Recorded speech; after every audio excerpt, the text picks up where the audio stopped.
अहो येणार नाही म्हणून काय सांगता अचानक? मग एवढी कामं कोण करणार? Hello hello hello. काय ग, काय झालं? अहो कामवाली बाई आज येणार नाही आणि फोन डायरेक्ट कट केला तिने. मग घरातली एवढी कामं कोण करणार? अहो कोण म्हणजे काय, तुम्हीच काम करणार ती.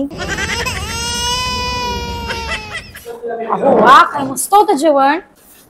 बाहेरचं जेवण तुला मस्तच लागणार ग. आता दुपारी बाहेर जेवलोय, रात्री तरी घरी बनव. सगळा घोळ करून टाकला त्या कामवालीने. नाहीतर का. अहो ती बघा आपली कामवाली बाई, ती बघा. काय हो, अंबानीकडे कामाला लागला की काय? अहो आज आलात पण नाही आणि डायरेक्ट फोन कट केलात. मग आम्ही मोलकरणींनी संप पुकारलाय ना. अहो पण का? का म्हणजे? नका करू असं.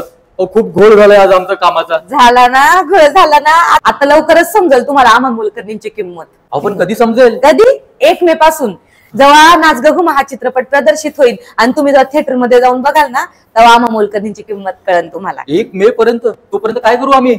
तालावर नाचायचं. नाच ग घुमा. कशी मी नाचू? नाही जमत नाही तुम्हाला? नाहीच जमणार. येते मी. 1 मे पर्यंत काय करायचं? घासा भांडी आता. ए,